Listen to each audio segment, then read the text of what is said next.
Hello class 9। आज हम पढ़ेंगे लेसन नंबर 4 मानसून का आगमन और वापसी। व्यापारिक पवने नियमित हैं। नियमित कईयों को समझ में नहीं आया होगा क्या होता है। नियमित का मतलब होता है लगातार चलने वाली पवने, जबकि मानसून पवने नियमित नहीं हैं, किंतु इनकी संपंदमान प्रकृति होती है। उष्णकटिबंधीय समुद्रों के ऊपर उष्णकटिबंधीय समुद्रों के ऊपर उसके ऊपर से गुजरते टाइम, प्रवाह के दौरान अर्थात बहते टाइम हवा जब चलती है तो उसको हवा का बहना बोलते हैं, प्रवाह बोलते हैं। ये अलग अलग वायुमंडलीय अवस्थाओं से प्रभावित होती है। हमारे वायुमंडल में कई लेयर हैं और ये जब उष्णकटिबंधीय समुद्रों के ऊपर से गुजरती है तो कई वायुमंडलीय अवस्थाओं से प्रभावित होती है।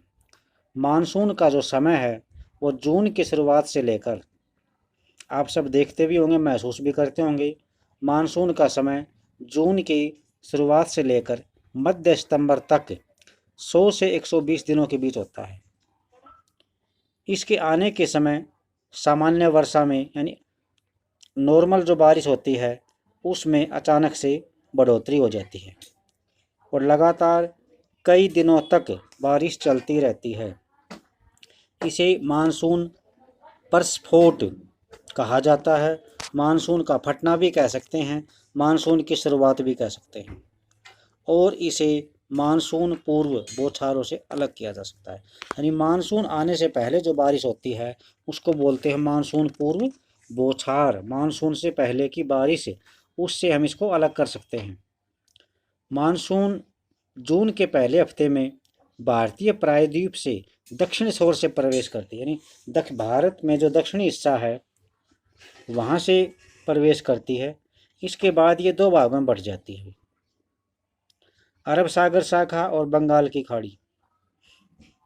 दक्षिण से प्रवेश करती है और ये वहाँ से दो भागों में बढ़ जाएगी। एक तो अरब सागर, गुजरात, महाराष्ट्र इस साइड में जाएगी, और दूसरी आंध्र प्रदेश, उड़ीसा, पश्चिम बंगाल यहाँ पे जाएगी। अरब सागर शाखा लगभग 10 दिन बाद 30 जून के आसपास मुंबई पहुँचती है। यह एक तेज गति है। बंगाल की खाड़ी शाखा भी तेजी से आगे की ओर बढ़ती है और जून के पहले सप्ताह में असम पहुंच जाती है। ऊंचे पर्वतों के कारण से मानसून पवनें पश्चिम में गंगा के मैदान की ओर मुड़ जाती हैं। मध्य जून तक अरब सागर शाखा सौराष्ट्र कहाँ पे आता है? गुजरात, महाराष्ट्र में, कच्छ गुजरात के अंदर है, देश के मध्य भाग में पहुंच जाती है। अरब सागर शाखा और बंगाल की खाड़ी शाखा दोनों गंगा के मैदान के उत्तर पश्चिम मैदान में फिर मिल जाती हैं। दिल्ली में सामान्यतः मानसून की जो बारिश है बंगाल की खाड़ी शाखा से जून के अंतिम सप्ताह में, यानी अंतिम सप्ताह मतलब 25 से 29 जून तक होती है। जुलाई के पहले सप्ताह तक मानसून पश्चिमी उत्तर प्रदेश, पंजाब, हरियाणा और पूर्वी राजस्थान में पहुंच जाता है। मध्य जुलाई तक मानसून हिमाचल प्रदेश और देश के बाकी क्षेत्र में पहुंच जाता है। ये था मानसून का आगमन। अब मानसून का लौटना, यानी मानसून वापस जाता है कब? मानसून का लौटना एक क्रमिक प्रक्रिया है, यानी पहले मानसून आएगा फिर मानसून वापस जाएगा, जो भारत के उत्तर पश्चिमी राज्यों से सितंबर में आरंभ हो जाती है। उत्तर और पश्चिम के जो राज्य हैं वहाँ से सितंबर में ये प्रक्रिया शुरू हो जाती है। मध्य अक्टूबर तथा मानसून प्रायद्वीप के उत्तरी भाग से पूरी तरह पीछे हट जाता है। मध्य अक्टूबर तक मानसून जो है उत्तरी भारत से पूरी तरह पीछे हट जाता है। प्रायद्वीप के दक्षिणी आधे भाग में वापसी गति तेज होती है। दिसंबर के आरंभ में देश के शेष भागों से मानसून की वापसी हो जाती है। मानसून की सबसे पहली वर्षा द्वीपों पर होती है, द्वीप आइलैंड्स पर। यह क्रमशः दक्षिण से उत्तर की ओर अप्रैल के पहले हफ्ते से लेकर मई के पहले हफ्ते तक होती है। आपने देखा भी होगा, गेहूं जब काटने का टाइम आता है तो कई बार बारिश होती है। तो ये वही बारिश है। आप कहोगे कि हमारा एरिया तो द्वीप में नहीं है, लेकिन उसका असर शुरुआत वहाँ से होती है और उसका असर जो है, इफेक्ट है, थोड़ा थोड़ा हमारे राज्यों तक भी पहुँचता है। मानसून की वापसी भी क्रमशः दिसंबर के पहले सप्ताह अर्थात दिसंबर के पहले सप्ताह और जनवरी के पहले सप्ताह तक उत्तर से दक्षिण की ओर होती है। इस समय देश का शेष भाग सर्दी की ऋतु में पूरी तरह ग्रसित होता है। आप सबको पता है, दिसंबर का लास्ट और जनवरी का पहला हफ्ता शीत ऋतु होती है। अब है ऋतुएं। आप सबको पता है कि हमारे देश में बहुत सारी ऋतुएं हैं। तो मानसूनी जलवायु की एक विशेषता अलग प्रकार की होती है। एक विशेष मौसम का रूप होता है।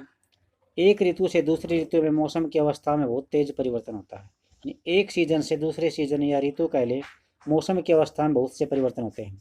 विशेष तौर पर देश के भीतरी भागों में ये परिवर्तन अधिक मात्रा में दिखाई देने वाले परिलक्षित का मतलब दिखाई देते हैं। तटीय क्षेत्रों के तापमान में बहुत अधिक वृद्धि नहीं होती है। तटीय क्षेत्र गुजरात, महाराष्ट्र, गोवा, कर्नाटक, त्रिवेंद्रम और फिर ये नीचे क्या आ गया, तमिलनाडु, आंध्र प्रदेश और उड़ीसा, ये सारे क्या हैं, तटीय 9 राज्य हैं हमारे। तटीय क्षेत्रों के तापमान बहुत अधिक वृद्धि नहीं होती है। हालांकि यहाँ वर्षा के जो रूप हैं उसमें भिन्नताएं होती हैं। आप अपने क्षेत्र में वर्षा कितनी प्रकार की ऋतुओं का, यानी आप जहाँ भी रहते हैं वहाँ पे कितनी ऋतु आती हैं, कितना महसूस करते हैं। भारत में मुख्यतः 4 ऋतुओं की पहचान की गई है। शीत ऋतु, गर्मी की ऋतु, कुछ क्षेत्रीय विविधताओं के साथ मानसून के आगमन और वापसी का काल।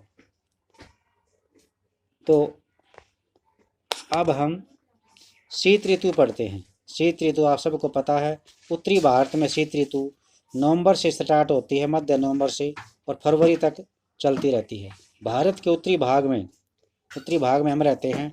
दिसंबर और जनवरी सबसे ठंडे महीने होते हैं।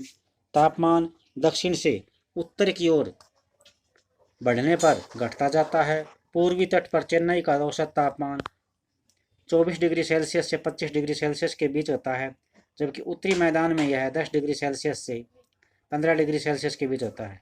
दिन यहाँ पर गर्म होते हैं, रात ठंडी होती हैं, और कई बार तो दिन भी ठंडे होते हैं। उत्तर में तुषारपात का मतलब पाड़ा सामान्य बात है, और हिमालय के ऊपरी ढालों पर हिमपात यानी बर्फ पड़ती है। इस ऋतु में देश में उत्तर पूर्वी व्यापारिक पवनें चलती हैं। ये स्थल से समुद्र की ओर चलती हैं। आपको ध्यान रखना है कि वे उत्तर पूर्वी व्यापारिक पवनें स्थल से समुद्र की ओर चलती हैं, और इसलिए देश के अधिकतर भागों में मौसम शुष्क होता है। इन पवनों के कारण कुछ मात्रा में वर्षा तमिलनाडु के तट पर होती है, क्योंकि ये पवनें समुद्र से स्थल की ओर चलती हैं। देश के उत्तरी भाग में एक कमज़ोर उच्च दाब का क्षेत्रफल बन जाता है, जिसमें हल्की पवनें इस क्षेत्र से बाहर की ओर चलती हैं, और उच्चावत से प्रभावित होकर ये पवनें पश्चिम तथा उत्तर पश्चिमी से गंगा घाटी में बहती हैं।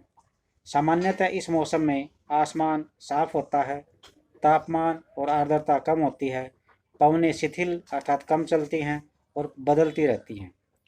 शीत ऋतु में उत्तरी मैदानों में पश्चिम और उत्तर पश्चिम में चक्रवातीय विक्षोभ का अंतर प्रवाह विशेष लक्षण है। फिर पढ़ते हैं। शीत ऋतु में उत्तरी मैदानों में पश्चिम और उत्तर पश्चिम में चक्रवातीय विक्षोभ का अंतर, यानी चक्रवात का जो विक्षोभ है चलता रहता है, सामान्य सी बात है। यह कम दाब वाली प्रणाली भूमध्य सागर और पश्चिमी एशिया के ऊपर पैदा होता है और भारत में पश्चिमी पवनों के साथ प्रवेश करता है। इसके कारण शीतकाल में मैदानों में बरसात होती है और पर्वतों पर बर्फ़ पड़ती है, जिस समय उनकी पहाड़ों पर बर्फ़ की बहुत ज़्यादा ज़रूरत होती है। हालांकि शीतकाल में जो बारिश होती है उसे स्थानीय तौर पर महावट कहते हैं। इसकी मात्रा कम ही होती है, थोड़ी देर के लिए और ये होती है, बारिश कम होती है, लेकिन ये रबी फसलों के लिए अर्थात गेहूँ की फसल के लिए बहुत ज़्यादा फायदेमंद है। प्रायद्वीपीय भागों में शीत ऋतु स्पष्ट नहीं होती। समुद्री पवनों के प्रभाव की वजह से शीत ऋतु में वहाँ भी तापमान के प्रारूप में परिवर्तन न के बराबर होता है। यानी प्रायद्वीपीय भागों में ज़्यादा कोई डिफरेंस नहीं आता टेम्परेचर में, वहाँ कम ही रहता है टेम्परेचर। तो कल हम नेक्स्ट टॉपिक पढ़ेंगे गर्मी की ऋतु। थैंक्स, इसको अच्छी तरह पढ़ना।